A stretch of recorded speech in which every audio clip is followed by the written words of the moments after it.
amigo Enric. Hola, buenas noches. Bueno, buenas tardes para ustedes. Sí, señor. Sí, señor. Buenas tardes. Bienvenido. Sí. Gracias. Gracias y bienvenidos a todos los que participan de este webinar, el webinar 2 de Preparados por ustedes en CIFTEC, y espero que les guste la presentación que les tengo preparada. ¿De acuerdo? Este es un material que elaboramos para una formación que tenía una duración de 3 horas.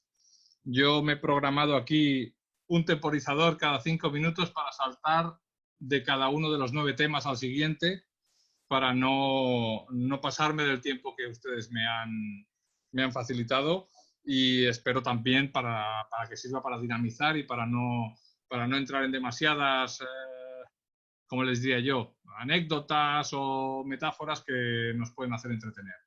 Simplemente, esto lo confeccioné de esta manera: una introducción, identificación de los vehículos, el siguiente pase, elementos de iluminación y señalización, llantas y neumáticos, deformaciones y transferencias entre vehículos, habitáculo y seguridad pasiva, mecánica y seguridad activa, electrónica, EQ y EDR, y un par de ejemplos de las hojas de recogidas de datos que utilizamos aquí nosotros.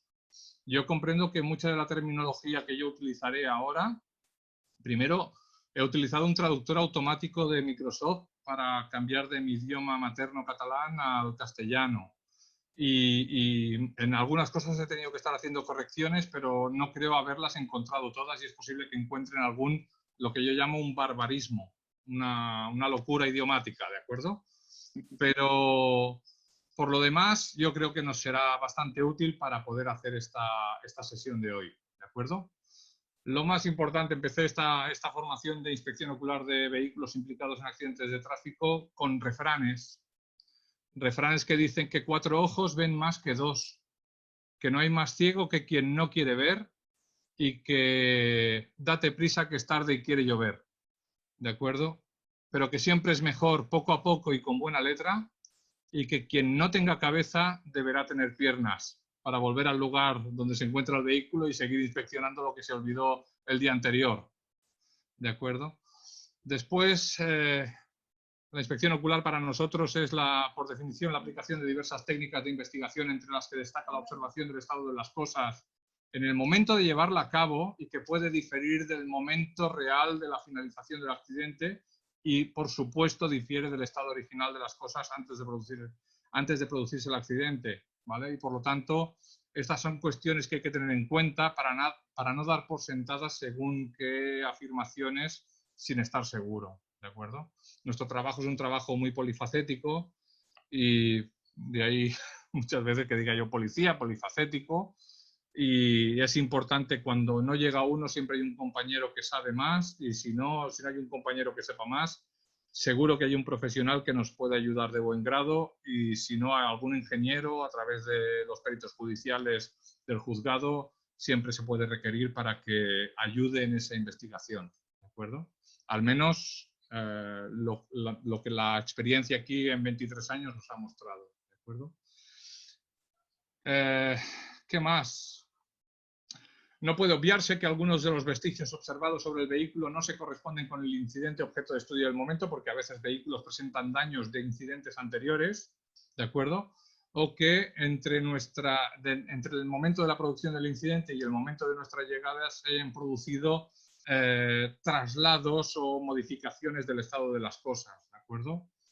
La complejidad de un incidente, un elevado número de vehículos, altas energías y diferentes puntos de colisión. Estamos hablando de accidentes muy graves, interacción contra diferentes elementos de contención, la propia vía, otros vehículos implicados, o por el contrario, contactos mínimos y transferencias energéticas muy escasas, el accidente muy leve, no dificultan ellos mismos la tarea de la inspección ocular, pero sí que dificultan la interpretación de los vestigios, ¿de acuerdo? A veces yo siempre digo que a veces es mucho más difícil determinar cuál ha sido la evolución, las causas, los factores concurrentes de un accidente leve antes que un accidente grave, porque siempre digo que un accidente grave, por desgracia, deja muchísimo, por desgracia o por suerte, nos deja muchísimo resto, huella, vestigio, que nos permite agarrarnos a su existencia para una correcta interpretación, al menos de las dinámicas y los puntos de colisión, etc. Y un accidente leve no lo hace, ¿de acuerdo? Y luego, como el otro día mencioné, el equipo de destrucción de pruebas, hoy ya equipos especialistas en destrucción de pruebas, Eco Delta Papa, que son pateadores de fragmentos, lanzadores de sepiolita, manipuladores del estado de las cosas y agilizadores del restablecimiento de la normalidad en la red diaria con perjuicio para la investigación. Entonces, muchas veces hay quien pretende poner por delante el restaurar la circulación de los vehículos al hecho de preservar cuál ha sido el estado en el que han quedado las cosas. Y eso muchas veces es negativo para nosotros y para nuestro trabajo. Entonces hay que entenderlo y hay que trabajarlo colegiadamente para ponernos de acuerdo en la forma de proceder. Perfecto, 5 minutos y llegamos al tema número 2. Suponiendo una configuración de trabajo, identificación del vehículo, ¿de acuerdo? Importante, porque a veces olvidamos y cogemos la placa de matrícula y aceptamos eso, marca y modelo como identificador del vehículo, y lo único que identifica un vehículo es su número de identificación, su VIN, su número VIN, Victor India November, su número de identificación de vehículo, ¿de acuerdo? Que procederemos a recogerlo siempre que hayan otros efectivos que se puedan ocupar de la protección, el aseguramiento y el socorro a las personas implicadas en el accidente, pues nos aseguraremos de identificar tanto a las personas implicadas como a los vehículos implicados, pero identificarlos de manera inequívoca siempre que sea posible, ¿de acuerdo? Y eso solo lo permite el número VIN, ¿de acuerdo? Lo más habitual es que confiemos en la capacidad de la era digital para preservar los momentos a base de gigabytes de imágenes. Vamos con la cámara haciendo fotografías a todas partes, muchas veces con nuestros teléfonos móviles, con muchos megapíxeles de cámara, y en la capacidad memorística de cada uno, para luego ser capaces de recordar qué neumático de qué vehículo corresponde al número DOT que aparece en un primerísimo plano de un dato que no viene acompañado de un plano general anterior que identifique a un vehículo o al vehículo del que proviene el detalle posterior. Y eso complica muchas veces también la determinación de qué dato corresponde a qué vehículo. Pero sobre todo en cuanto a identificación de vehículos, muy importante confirmar a qué vehículo pertenece la información, el número VIN que tenemos en la documentación técnica. Esta es la documentación, yo no les puedo presentar la documentación técnica de Colombia por falta de tiempo. Les presento la que teníamos nosotros anteriormente, que era una ficha técnica en cartulina verde, ¿de acuerdo? Que nos permitía ver el número de bastidor, el número de vehículo, el número de placa de matrícula y el número de motor, ¿de acuerdo? Lo cual nos permitía identificar al vehículo con ciertas garantías de que no era un vehículo procedente ni de tráfico de vehículos, ni de robo, etcétera, etcétera. Y después, a partir del año 2010, entró en vigor esta ficha técnica y más tarde ya la ficha electrónica, es decir, ahora ya los vehículos ni siquiera llevan esto y dependemos del correcto funcionamiento de redes informáticas y de suministro eléctrico para poder confirmar que un vehículo es el que dice ser, ¿de acuerdo? Pero simplemente para tener la certeza de que identificamos correctamente a los vehículos implicados. Luego, vehículos de dos ruedas, bicicletas de gama alta y demás, en diferentes partes del bastidor disponen de números de vehículo, ¿de acuerdo? Aquí un pequeño diagrama para que vean en qué lugares pueden encontrar esos registros grabados en el cuadro de la bicicleta, del ciclomotor, ¿de acuerdo? O de la motocicleta. La motocicleta, donde es más habitual encontrarla, en la tija, normalmente de la horquilla delantera, en motocicletas convencionales, ¿de acuerdo? El tipo de impresión que llevan. Es importante observar si la impresión es correcta, que no haya habido manipulaciones que nos indiquen que puede haber sido fruto de una modificación por parte de un tercero, ¿de acuerdo? Y eso se puede contrastar contra registros de las autoridades que tienen a veces todavía calcas de esos números de impresión en bastidor, ¿de acuerdo? El número de motor, ¿de acuerdo? Número de bastidor y número de motor. El número de motor también es importante que coincida con el número de bastidor al que está asociado. El fabricante siempre podemos contactar con él y decirle si ese número coincide con el otro, o si ese número coincide con ese vehículo, o si hay registros de a quién se le vendió ese vehículo, etcétera, etcétera. Lo que comentaban antes el señor Sandoval y alguno de los asistentes que hacía una pregunta que nos explicaba, pues bueno, qué posibilidades había de contrastar esa información. También lo comentaba el señor Reinaldo, el tema de poder utilizar unidades especializadas en la determinación de autenticidad de documentos. Esto no deja de ser un documento, un número BIN, una placa de matrícula no deja de ser un documento oficial y alterarlo es el delito que es, ¿de acuerdo? En camiones, donde encontrarlo, en vehículos de transporte de mercancías, de viajeros, ¿de acuerdo? En otros vehículos que llevan un sticker, un adhesivo aquí en el pilar C, perdón, en el pilar B, el pilar central del habitáculo. A veces lo llevan aquí en talonera, se levanta un pequeño plástico protector de la talonera y te permite ver la identificación del vehículo. ¿Qué dice esto? 20 segundos. Y llegaríamos a señalización e iluminación, elementos. Mejor porque estos 20 segundos nos harán falta aquí. ¿De acuerdo? Seguimos acercándonos al vehículo, ¿de acuerdo? Y ahora nos prestamos especial atención a lo que son los elementos de señalización e iluminación. ¿Qué es esto? Pues son en los que no tienen sistemas de iluminación LED o sistemas de iluminación por faro xenón, aunque el faro xenón también es investigable si se hacía uso o no.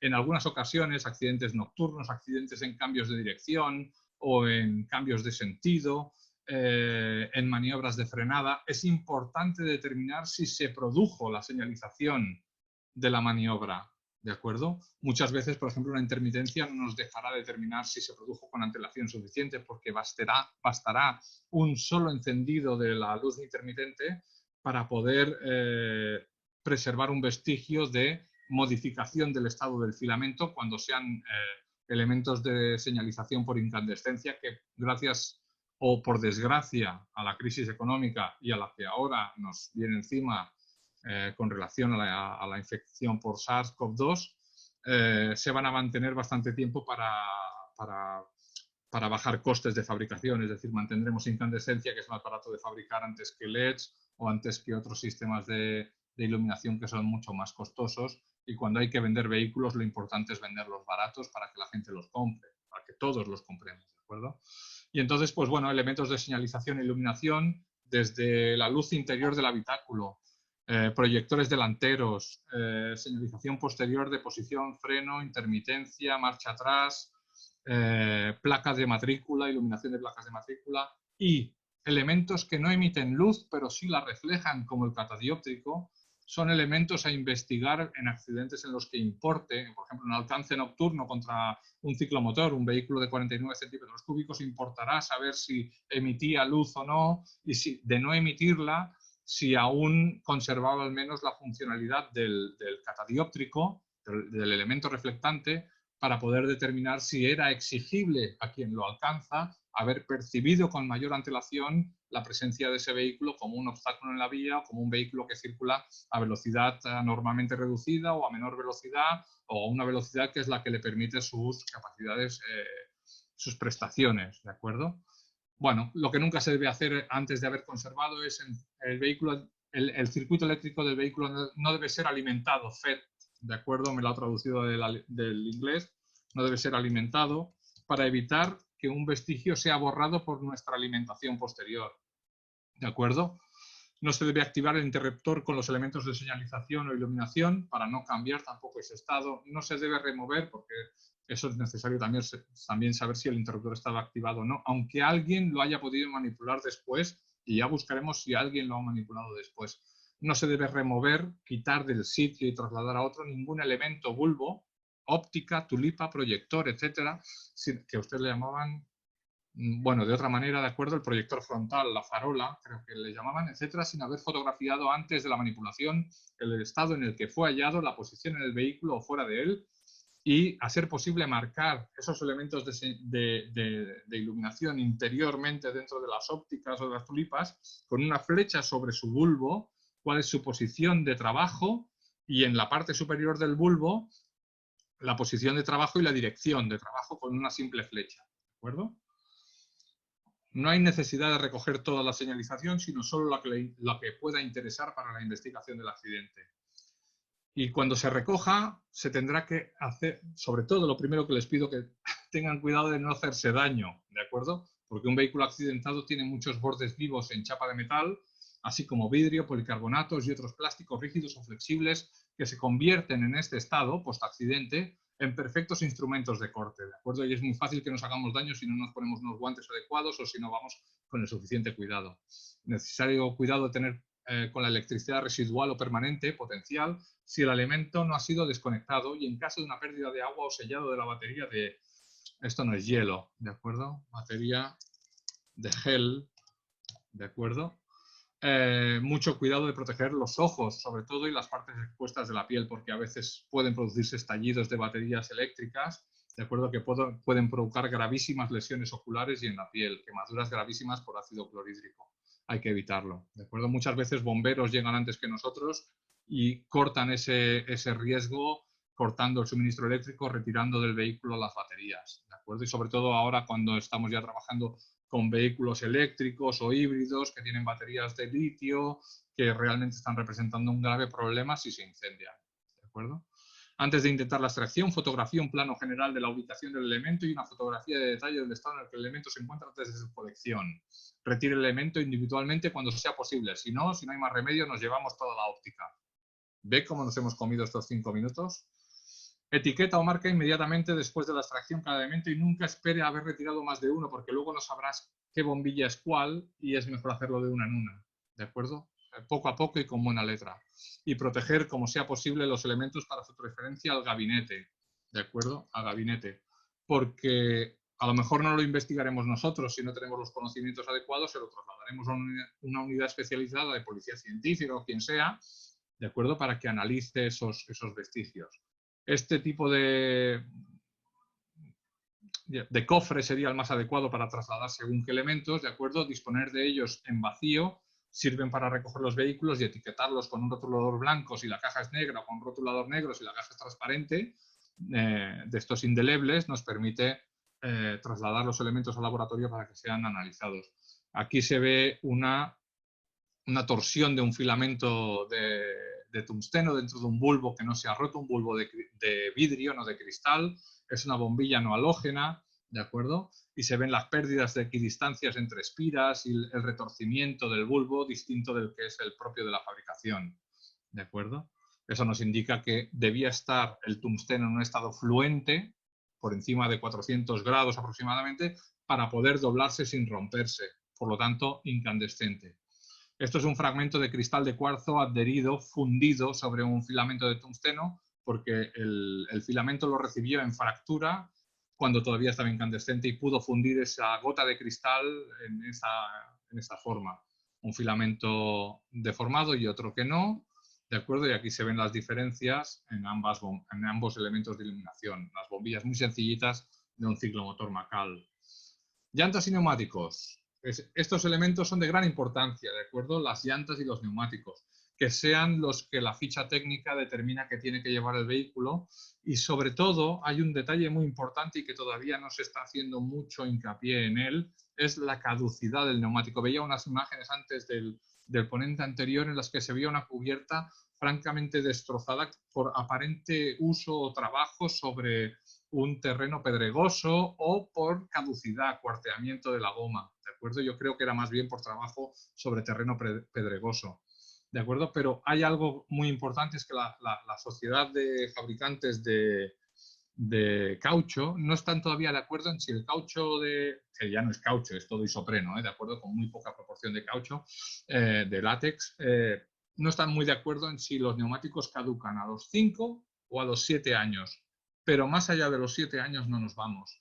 Y un neumático con más de 7 años de antigüedad presenta una pérdida de prestaciones suficiente como para determinar una severa posibilidad de sufrir un accidente, sobre todo en terreno, en asfalto húmedo, ¿de acuerdo? Manera de determinarlo es este código DOT, ¿de acuerdo? Aquí se ve de esta manera, ¿vale? Es el código del fabricante, el lote de fabricación, etcétera, y normalmente finaliza con 4 dígitos, ¿de acuerdo? Que nos indicarán la semana y el año de fabricación. Los 2 primeros dígitos del 01 al 52 indicarán la semana y los 2 últimos dígitos indicarán el año de fabricación. Y a partir de ahí debemos contar de 5 a 7 años y por encima de esas fechas de caducidad, el neumático no nos está ayudando a mantenernos agarrados al asfalto, ¿de acuerdo? Lo que les comentaba antes, bueno, esto sería un neumático recauchutable, reprobable, ¿de acuerdo? De vehículo de transporte de mercancías que utilizan esta modalidad neumático la economía que representa el poder recauchutar, poder añadir una banda de rodadura nueva a una carcasa vieja, en lugar de tener que sustituirla por completo el neumático, ¿de acuerdo? Y luego están los resculturables, aquí he puesto eso, resculpables, que es lo que es la traducción automática. Los resculturables son los que pueden ser, lo veremos en una imagen a posterior, ¿vale? Esto es una pérdida de banda de rodadura. Mucha gente la confunde con el uso de neumático recauchutado. No es necesario que un neumático sea recauchutado para que se pueda perder la banda de rodadura. Muchas veces se pierde por una baja presión de circulación durante un tiempo prolongado, produce un efecto de cizalla, la parte inferior del neumático. Si se fijan, cuando gira la rueda se está comprimiendo contra la llanta y descomprimiendo cuando deja de estar soportando el peso para volverse a comprimir, y así toda la circunferencia de la rueda, de tal forma que al final se produce un efecto de fractura por cizalla de la banda, de las lonas de cima, que implica la pérdida de la banda de rodadura, ¿de acuerdo? Sin que sea una banda de rodadura recauchutada, ni mucho menos, ¿de acuerdo? Medidas de los diferentes... Dígame. Antes me parece pertinente, aquí alguien me está preguntando al interno, que si allá existe legislación que permite retirar de la venta neumáticos con más de 4 o 5 años, o controlar esos neumáticos en el mercado que, a pesar de ser nuevos, hayan superado el tiempo de fabricación, o el No, tiempo del cuidado. le contesto, desgraciadamente no existe una norma que indique claramente cuáles son los signos externos, ni mucho menos la antigüedad del neumático para retirarlo. Lo que se basa aquí la normativa es el desgaste hasta 1,6 milímetros de profundidad de la banda de rodadura, pero sí que dejan a los agentes de la autoridad que tenemos estos conocimientos, y si observamos indicios de desgaste por cuarteamiento del flanco o porque el código DOT nos indica que ese neumático tiene una antigüedad superior a 7 años, inmovilizar el vehículo porque consideramos que no reúne las características técnicas adecuadas para seguir en circulación. ¿De acuerdo? Se puede hacer una primera advertencia a la persona sin inmovilizarle el vehículo, dejándolo registrado, y después, si la persona persiste en esa circulación con esos vehículos en ese estado, como aquí hoy por hoy lo tenemos todo, para bien o para mal, súper informatizado, es fácil detectar una persona que reincide en esa advertencia, y entonces sí, fue advertido, se le inmoviliza y no se le deja continuar circulando con un vehículo que puede poner en riesgo no solo a él, sino al resto de los usuarios de la vía. ¿De acuerdo? Medir profundidades, sigo. Si hay alguna pregunta más, si no, sigo. No, hasta el momento no. Vale, pues entonces medidas diferentes de profundidades en diferentes puntos de la banda de rodadura, ¿de acuerdo? La escultura hay que medirla en diferentes puntos, ¿de acuerdo? Porque no basta para detectar deformaciones irregulares con medir en un punto concreto, ¿de acuerdo?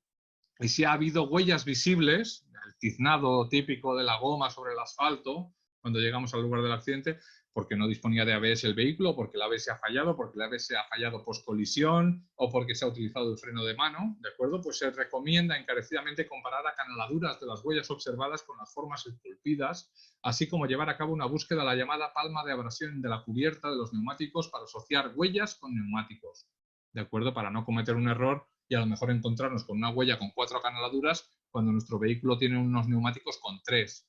Entonces estaríamos atribuyéndole a ese vehículo unas huellas que no son suyas, algo así, por ejemplo, ¿no? Desgastes para comentar. Anote al pie de cada imagen las conclusiones a las que se puede llegar. Bueno, pues aquí vemos un neumático de motocicleta más desgastado, vista de frente a la motocicleta, por su derecha que por su izquierda.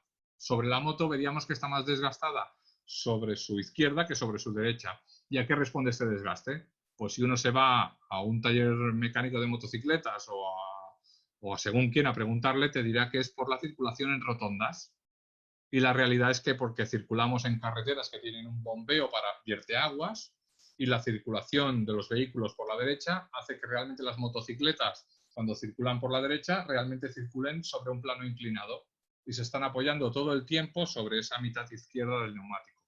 ¿De acuerdo? Se desgasta más esa parte del neumático que la del otro lado. Aquí se ve un neumático que también está claramente desgastado, motocicleta, un neumático con ¿cómo le llamaban a esto? Es una herida en el flanco, realmente es una rotura de las capas de polietileno, creo que era lo que había detrás de esto, de butilo detrás del flanco, ¿de acuerdo? Que hace que el aire pase entre el butilo y la carcasa exterior, ¿de acuerdo? Y esas señales que se producen normalmente por golpes contra bordillos y demás, o otros obstáculos, pues son indicadores de que hay que sustituir fácilmente el neumático para evitar una pérdida de presión instantánea en un momento dado. La marca M+S con los 3 picos del Mud and Snow para fango y nieve, ¿de acuerdo? El código DOT que les decía, este correspondería a un neumático fabricado en la semana 50 del año 2008. Hoy ese neumático tendría casi más de 11 años de antigüedad. No sería apto ya para la circulación, aunque hubiera estado almacenado hasta entonces en un almacén, ¿eh? Es algo que el vulcanizado, el isopreno, el proceso de fabricación que se hace es algo que realmente el neumático está vivo y a medida que va pasando el tiempo va cambiando su composición química hasta convertirse en algo parecido al cristal, ¿de acuerdo? Y entonces eso hace que sea necesario sustituirlo. Otra banda de rodadura desprendida, ya hemos dicho por qué, una reesculturación de una cubierta, ¿de acuerdo? Ya se fabrican con un grosor superior para que se puedan reesculturar. Reesculturar neumáticos no reesculturables es una infracción gravísima. Esto es lo típico que sucede cuando vas a un asfalto muy abrasivo y pones el neumático al límite. Esto tenía un nombre, pero bueno, son como realmente fundición de la goma en gotas, ¿de acuerdo? Que luego quedan recogidas en la cubierta al finalizar una circulación sobre una pista como la de un circuito. Neumático con un desgaste irregular, mala alineación, caída y convergencia de la dirección, cosas a mirar. Neumático con mordidas en la cubierta, ¿de acuerdo? Por circulación sobre terrenos pedregosos, etcétera. Un neumático gastado muy de la banda central, como pueden ver aquí totalmente plano, circulación sobre vías rápidas. Aquí es curvo y aquí es diagonal.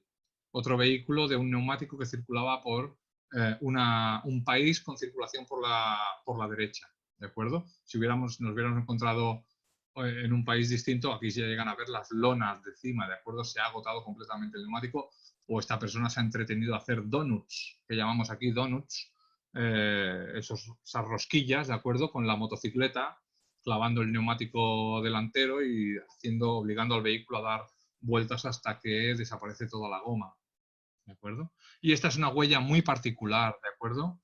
No sé si alguno pueden apreciar estas bandas longitudinales. Un vehículo dotado de ABS, fíjense en esta corona de captación de giro de la rueda, ¿de acuerdo? Que el señor se entretenía a hacer maniobras de frenada llevando el vehículo hasta el punto de tener que activar el antibloqueo de freno para evitar la caída, ¿de acuerdo? Vehículos, motocicleta de 2 ruedas, el equilibrio siempre precario, el ABS siempre deseable, ¿de acuerdo? Deformaciones y transferencias. Inspección ocular en la preservación de daños y trazas externas que presenta un vehículo. Esta tarea hablaban de 360 grados, a mí me gusta hablar de 720, aunque ustedes de alguna manera también lo hacen, porque he visto que hacen fotografías también de la parte superior, ¿vale? Pero realizando estos apuntes me di cuenta que muchos de nosotros dábamos una vuelta alrededor del coche y no dábamos una vuelta por arriba y por abajo del vehículo. Igual no sería correcto 720, sino 360 más 180, ¿de acuerdo? Que sería todo el lateral del vehículo, 8 fotografías, como decían, los vértices frontal, lateral y posterior, y parte superior y parte posterior. Los bajos de los vehículos muchas veces se quedan sin inspeccionar, muchas veces en atropellos, en arrollamientos. Parece que nos cueste encontrar algún medio para elevar el vehículo o para tirarnos nosotros debajo e intentar encontrar algún vestigio que muchas veces queda en ese tipo de accidentes, ¿de acuerdo? Aquí el vehículo fue levantado por una grúa y más fácil no lo podíamos tener para ver cómo se había desprendido el motor, etcétera, en una colisión frontal contra un elemento de contención, ¿de acuerdo? Aquí estaba facilísimo. En cuanto a daños y traslados, lo que decíamos, búsqueda especial de restos de ropa, pelo y tejido humano que pueden haber sido arrancados y fijados por los bordes salientes que en la parte inferior del vehículo abundan. También hace referencia a los limpiados, que llamamos cuando se fricciona con la ropa o con el tejido epitelial del peatón, con el cabello, se producen limpiezas de los bajos, ¿de acuerdo? De partes sucias que nos permiten determinar incluso la trayectoria de la persona por debajo del vehículo o del vehículo por encima de la persona cuando ha sido arrollada, cuando el vehículo pasa por encima de la persona. ¿De acuerdo? Pues cada 45 grados alrededor del eje Z, 8 fotografías nos permitirán determinar todo esto. Este es el vehículo protagonista del accidente que les comentaba en el webinar 1, ¿de acuerdo? El que rompió los cuatro puntos de apoyo sobre el suelo, que impactó contra aquel elemento de contención de baja posibilidad de franqueo, ¿de acuerdo? Y pasó al otro lado causando la muerte de una persona, ¿de acuerdo? Bueno, pues en este vehículo, en esta inspección ocular, falta una fotografía. Y es la de los bajos del vehículo, ¿de acuerdo? Porque ese vehículo con sus bajos friccionó sobre el elemento de contención y esas imágenes no se tomaron, por ejemplo, ¿de acuerdo? Aquí ya lo pongo, cubriríamos 270 de los 360 grados de la segunda circunferencia. Una circunferencia alrededor del eje X, perdón, del eje Z, y una circunferencia alrededor del eje X, del longitudinal del vehículo. Detalles, fotografías de detalle, transferencias de vehículos, fracturas de llantas, fricciones. Esto era traslado de la pintura de aquel graffiti que les comentaba el otro día, los que estuvieron en el webinar 1, ¿de acuerdo? Aquí está pintura de aquel graffiti, ¿de acuerdo? Que nos indica con qué parte del vehículo chocó. Este es otro vehículo implicado en un atropello a un peatón que efectivamente cruzaba en rojo en un día de lluvia, pero este vehículo avanzaba por la vía por la que disponía prioridad, pero lo hacía a muy alta velocidad, muy por encima no ya del límite de la vía, sino muy por encima de la recomendación para el sentido común en una situación de noche con precipitación. Porque al menos aquí nuestro Reglamento General de Circulación nos dice que la velocidad máxima permitida de circulación siempre deberá adaptarse a esas circunstancias tanto externas como somáticas o psicosomáticas de la persona, ¿de acuerdo? Y entonces estaba claro que se vulneraba no solo la limitación de velocidad máxima permitida, sino que esa velocidad máxima permitida lo es siempre en condiciones óptimas. Y cuando las condiciones no son óptimas, pues esa no es la limitación de velocidad que hay que valorar, ¿de acuerdo? Esto es una rotura de un retrovisor también en un atropello. Quisiera destacar aquí un jirón de tejido del pantalón del peatón atropellado, la pérdida de la carcasa y el tipo de fractura con rotura de esta parte interior de la rótula de plegado del retrovisor, que indica claramente que la fuerza que actúa, no sé si lo veremos con más detalle en una siguiente imagen, esta fractura, esta línea de fractura del elemento metálico, como indica que es ya en descenso del peatón, cayendo de arriba abajo, ¿de acuerdo? En un momento posterior del atropello. El atropello es en esta zona delantera. Vemos esta fricción del cuerpo del peatón con sus ropajes sobre el capó, y eso días después, porque este vehículo fue localizado días después, se le pudo hacer la inspección días después, por suerte no lo habían ni reparado ni limpiado, había llovido con posterioridad, porque el día del atropello llovía, y aún así pudimos preservar bastantes cosas. Aquí había restos en el parabrisas, en las fracturas, la fractura del cristal laminado, se produce un resquebrajamiento de las capas, se abre, pellizca el cuero cabelludo y el cabello, y en restitución, cuando el cuerpo se separa de esa zona de impacto, vuelve a su posición, se cierra la fractura y pellizca ese tejido orgánico y queda aquí desgraciadamente para nosotros, ¿de acuerdo? Para que podamos verlo, preservarlo e indicar los puntos de impacto de las diferentes partes del cuerpo, ¿de acuerdo? Podríamos irnos hacia el habitáculo y la seguridad pasiva, ¿de acuerdo? Cosas que comentaban también el ponente anterior.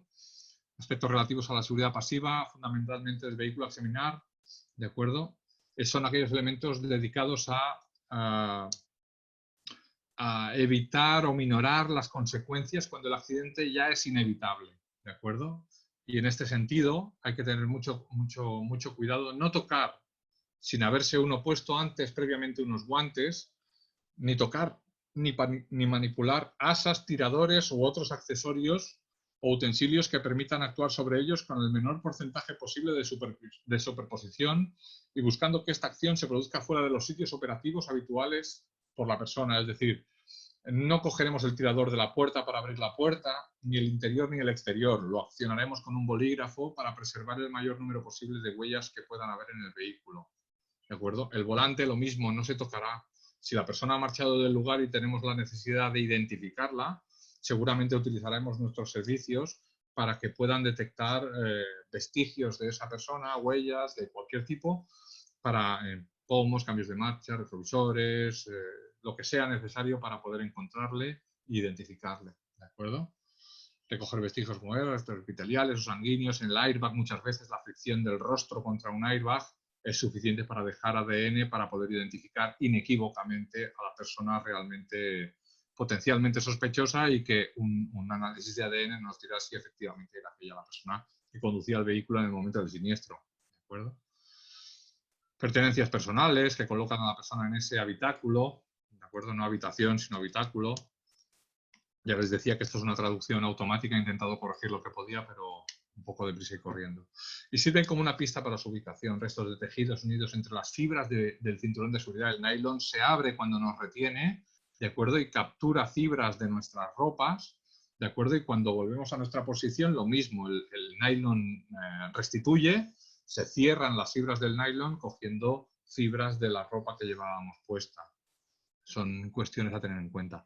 Algunas definiciones se las paso aquí lentamente para que si luego las quieren ver en el vídeo que colgará CIFTEC, para que puedan leerlas con tranquilidad, ¿de acuerdo? Y teniendo en cuenta que se puede haber producido algún tipo, en esta parte no tanto porque la he vigilado bastante, ¿de acuerdo? Porque son reposacabezas activos, sistemas de retención infantil, módulos de control del cojín de seguridad airbag, el airbag, etcétera, ¿de acuerdo? Lo paso rápido para poder seguir avanzando, que aún queda bastante material, ¿de acuerdo?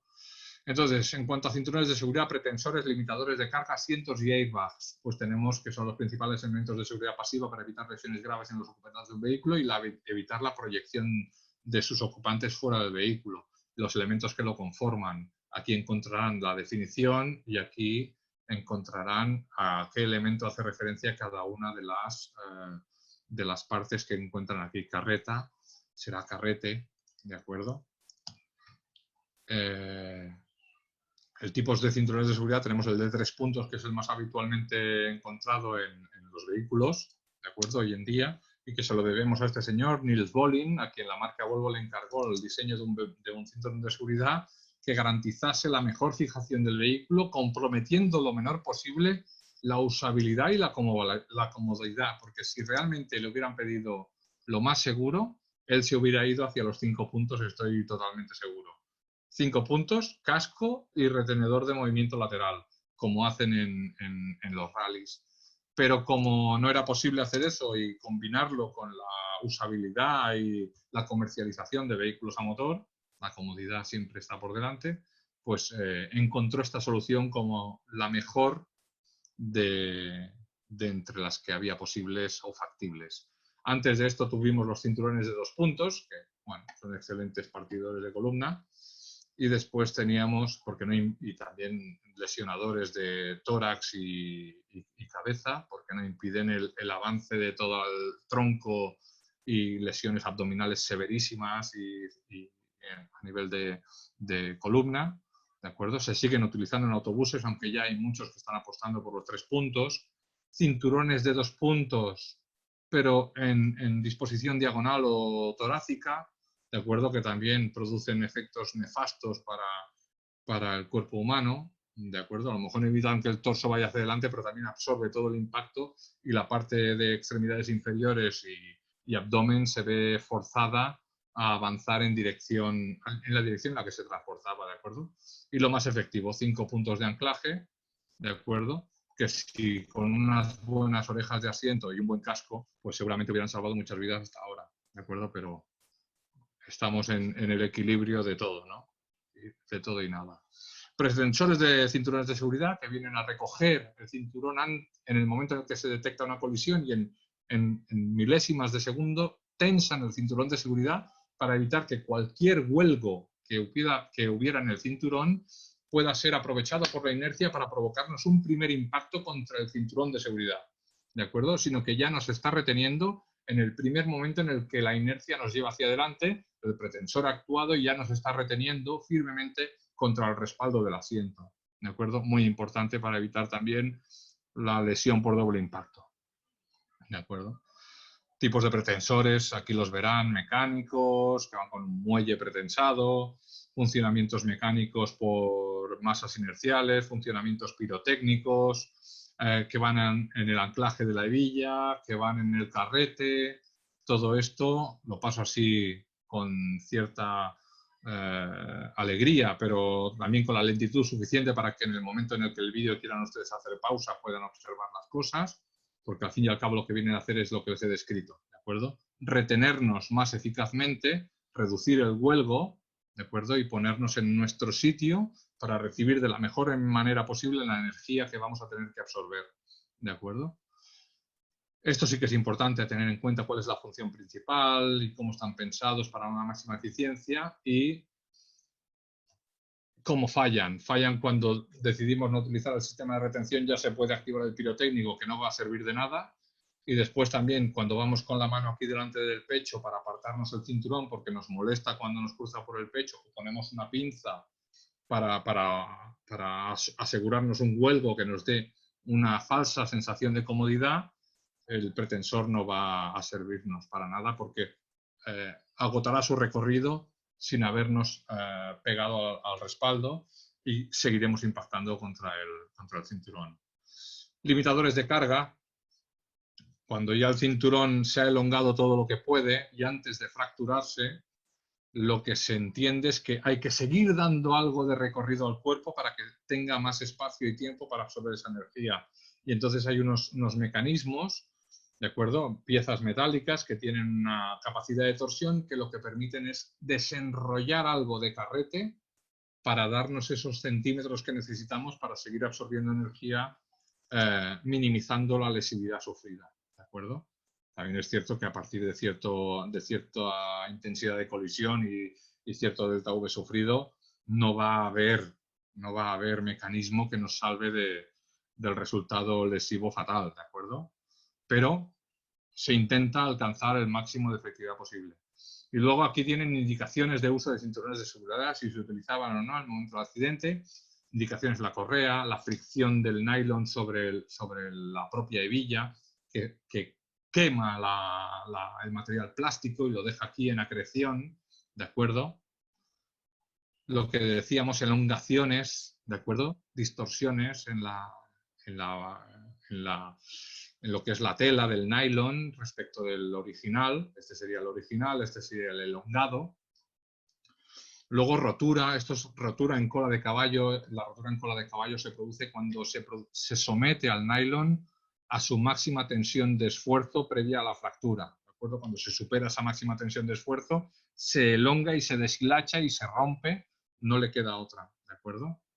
Aquí tenemos fricciones contra la ropa y fricciones contra la hebilla, ¿de acuerdo? Se producen auténticas transferencias también. A veces no he tenido ninguna fotografía para incorporarles aquí de cómo se incrusta, por ejemplo, la lana o el algodón entre las fibras del nylon, ¿de acuerdo? Y en los pretensores podemos ver si se han activado o no, o nos queda el carrete clavado, o nos queda recogida el anclaje de la hebilla, ¿de acuerdo? Y aquí faltaría una fotografía de las fricciones que se producen en clavícula, en zona de clavículas, torso y en crestas coxales, si se llevaba bien puesto el cinturón, o en zona abdominal, si se llevaba mal puesto, que nos permiten identificar muchas veces en qué asiento iba sentada una persona.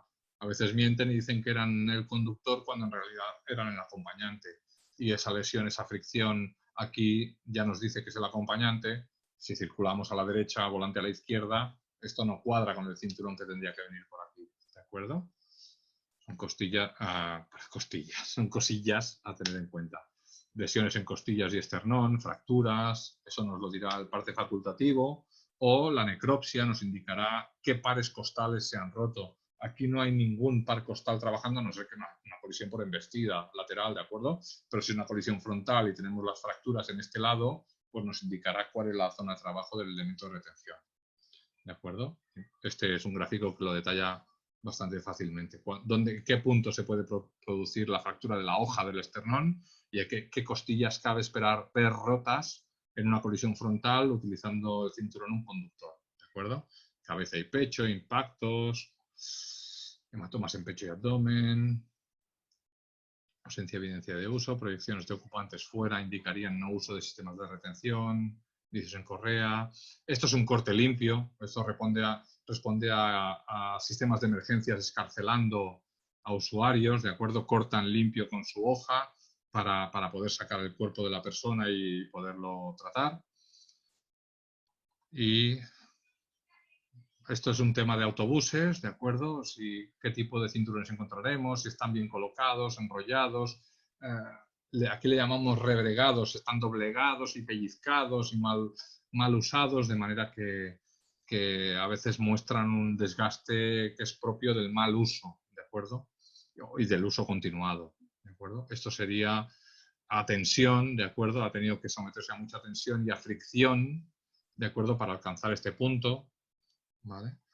Y aquí vemos como una persona ha alcanzado el techo del vehículo y ahí se ha dejado unos cabellos arrancados, ¿de acuerdo? Que nos indican que esta persona, pues muy probablemente, ni de 2, ni de 3 puntos, ni de ningún punto.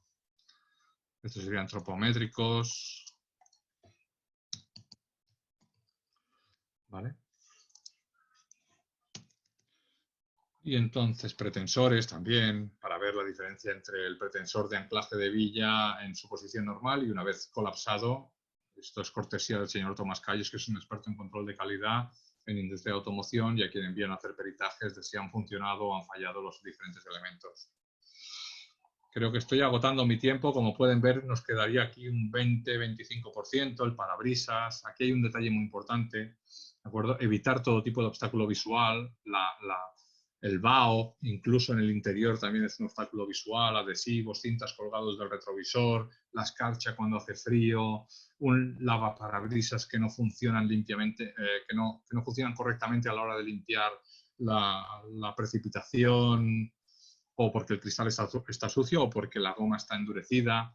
Detergentes en carretera no mejoran precisamente el agarre y el detergente los ojos menos. Mucha gente utiliza el lavaparabrisas cuando está en circulación a 80 km/h sin darse cuenta de que el detergente, el agua que tira aquí, se lo está tirando al vehículo, que muchas veces es una motocicleta con la visera abierta, que circula a lo mejor a unos 20 metros detrás de ese vehículo, ¿de acuerdo? O sea que es una cuestión a tener en cuenta también. Los lavaparabrisas no deben usarse en movimientos, están pensados para utilizarse en parado antes de iniciar la marcha. Esto muchas veces no lo tiene en cuenta nadie. Esto es lanzar o depositar objetos en la vía que pueden provocar un accidente. ¿De acuerdo? Pasa que a lo mejor soy yo que interpreto la norma mal, ¿eh? Tampoco lo descarto. Bueno, el parabrisas laminado también es importante, las líneas de fractura, los puntos de fractura que presenta, como es, las fracturas radiales, las fracturas concéntricas, patrones de fractura del vidrio laminado. Si se busca algo similar en la naturaleza es una tela de araña, ¿de acuerdo? Es lo más parecido que encontramos a estos patrones de fractura, ¿vale? Hay en el punto de impacto, a partir de él hay unas líneas radiales y unas líneas concéntricas, ¿de acuerdo?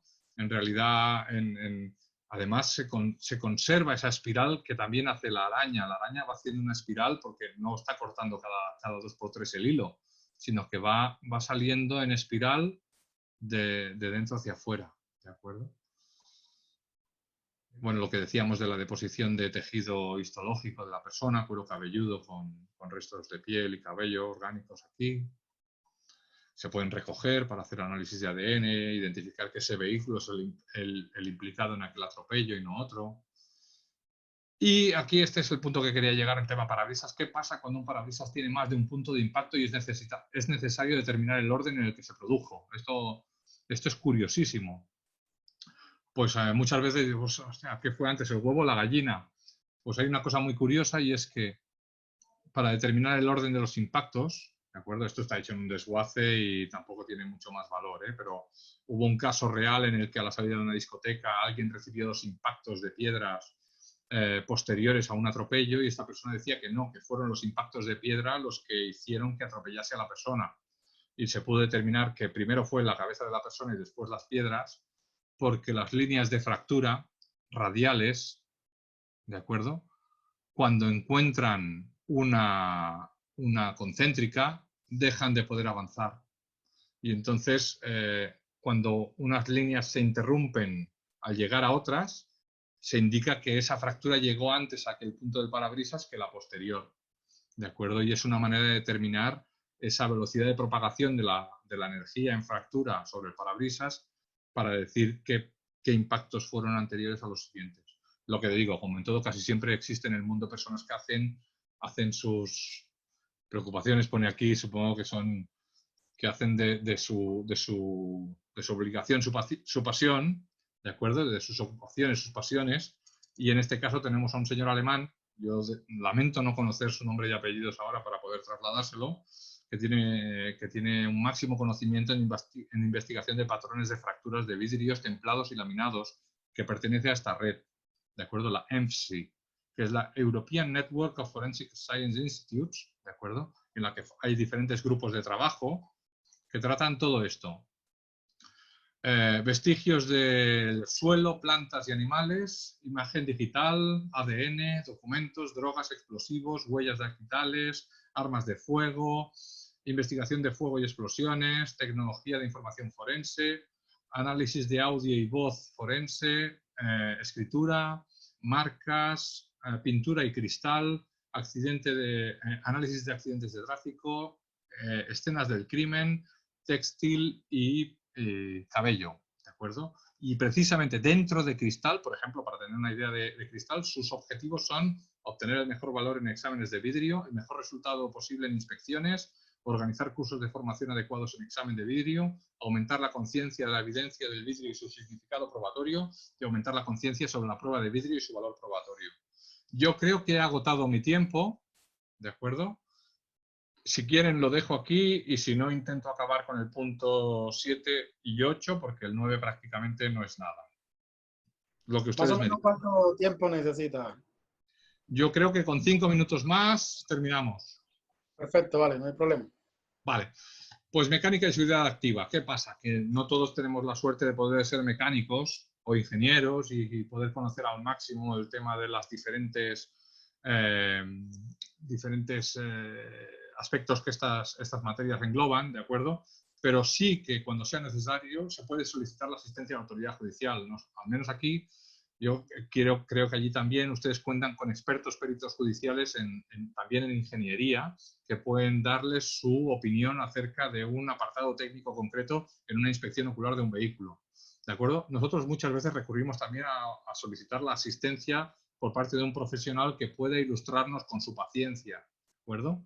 O elementos de seguridad. Aquí a mi lado tengo uno precisamente que nos ha ayudado muchísimas veces en muchas inspecciones, ¿de acuerdo? Es el jefe del departamento científico magnético cósmico. sabe muchísimo de mecánica esta persona. Y bueno, si no es así, pues lo que les digo, tenemos que buscar la experticia del perito judicial que nos asista en esa tarea, nos certifique cuál ha sido la probable implicación de ese elemento técnico, ¿de acuerdo? Y los elementos de seguridad activos principalmente son dirección, suspensión, sistema de frenado y en el ámbito del desarrollo tecnológico más actual, como manifestaba nuestro ponente anterior, los temas del ADAS, alertas de cambio involuntario de carril, detección de falta de atención o control sobre la dirección del vehículo, el control de velocidad adaptativo y el asistente en la frenada de emergencia con detección de obstáculos. ¿De acuerdo? Los tres primeros, dirección, suspensión y sistema de frenado, en función de los daños sufridos por el vehículo, será muy difícil comprobar cuál ha sido su estado anterior. Podemos remitirnos al informe de inspección técnica anterior de ese vehículo, el que, bueno, aquí están obligados por ley a pasar anualmente o bianualmente a partir de los 4 años de antigüedad esa inspección técnica y podemos remitirnos a ese informe para ver cómo estaban en el estado anterior, sobre todo si el informe es muy reciente respecto del momento del accidente. Pero en casos de atropellos, ¿de acuerdo? Casi siempre será posible comprobar los tres con el mismo vehículo implicado circulando para las pruebas, ¿de acuerdo? Lo cogemos, lo requisamos temporalmente, solicitamos autorización judicial y nos autorizan a hacer las pruebas sobre el vehículo con el vehículo que ha causado el accidente, el atropello, etcétera, para comprobar su estado de esos tres sistemas, ¿de acuerdo? Aquí una fotografía, ¿de acuerdo? Llegamos a este accidente, identificamos este vehículo con estos daños, Preguntamos al conductor-conductora, no nos sabe decir el qué, y le decimos, esto habéis tirado del freno de mano aquí a lo loco. Y finalmente la conductora afirma que es el acompañante del asiento delantero derecho bajo los efectos del alcohol el que ha tirado del freno de mano para hacerle una broma. ¿De acuerdo? Esa broma podía haberle costado la vida a alguien. Se le imputó por un delito contra la seguridad del tráfico. ¿De acuerdo? Fiscalía dijo que no era la persona que estaba a los mandos de la dirección. Nosotros arguimos a Fiscalía que tirando del freno de mano se hace con la dirección del vehículo porque anula totalmente el efecto que se pueda hacer sobre la dirección del vehículo, ¿de acuerdo? Porque precipita la pérdida de control. Aún así, solo se tuvo que hacer responsable de los daños, ¿de acuerdo? Bueno, ya es algo. Y aquí tenemos una embestida perpendicular central a un turismo Opel Corsa, ¿de acuerdo? Bastante antiguo, por parte de un Volkswagen Touareg, en una intersección tipo T, pero vemos que hay una huella de frenada por parte del Volkswagen Touareg que está dotado de freno con ABS, ¿de acuerdo? Y entonces nos preguntamos, ¿cómo es posible que haya dejado huella de este tipo continua antes de la colisión? Vemos que luego, después del punto de colisión, vuelven a aparecer esas huellas en esta posición final. Bueno, pues resulta que la persona que conducía el vehículo intentó una maniobra evasiva de frenada de emergencia. No debía estar acostumbrada a ese vehículo porque lo que hizo, en lugar de pisar el embrague para pisar con toda la intensidad posible el freno, fue pisar el freno de estacionamiento que Volkswagen Touareg tenía en el reposapiés, a la altura del reposapiés izquierdo, de manera que bloqueó el eje posterior. Y a partir del punto de colisión se bloquearon las 4 ruedas por fallo de ABS. Esa información la obtuvimos de Centralita, analizando los registros de avería. Poscolisiones, fallo de ABS, fallan las 4 ruedas, precolisión, fallan las 2 posteriores porque se acciona el freno de emergencia de estacionamiento, perdón, el freno de estacionamiento, bloqueo de eje posterior. Han pasado los 5 minutos, lo que les decía, EQ y EDR lo tratarán ustedes mañana, ¿de acuerdo? Cómo obtener información de las centralitas electrónicas y de los Event Data Recorders, de los gestores de sistemas de seguridad pasiva de Airbag, ¿de acuerdo? Y a modo muy económico, pues pueden hacerse con un lector OBD2, ¿vale? Conectarlo al vehículo en el lugar en el que se encuentra el conector, ¿de acuerdo? Normalmente debajo, a la izquierda, debajo del volante, a mano izquierda, ¿de acuerdo? Y con programas como Torque se pueden obtener frozen frames, que se llaman, fotogramas congelados de, en el momento de detección de avería, qué velocidad llevaba, qué emisión de gases se estaba obteniendo o si se produjo un fallo de EGR, etcétera, etcétera. Y noveno punto, simplemente nuestras hojas de recopilación de datos están en catalán, ¿de acuerdo? Aquí les transmito mis más sinceras disculpas porque traducir todo esto hubiera sido un problema, ¿de acuerdo? Pero muchas veces lo que no es inspección ocular real, lo que hacemos es fotografía de la documentación, que es muchos datos que nos pide el vehículo, fotografía de documentación, fotografía del vehículo, muchas fotografías del vehículo y lo que sí que nos interesa es cómo estaban los alumbrados, etcétera, ¿de acuerdo? Para vehículos, automóviles, turismos y motocicletas y para vehículos de transporte de mercancías y viajeros. Y con esto acabo. Enrique, 2 cositas que me parecen importantes ya para cerrar. Sí. Pregunta al interno. En España, el trabajo de inspección técnica de vehículos vinculados a casos de atropellos masivos por terrorismo, la metodología empleada es la misma de los hechos de tránsito común.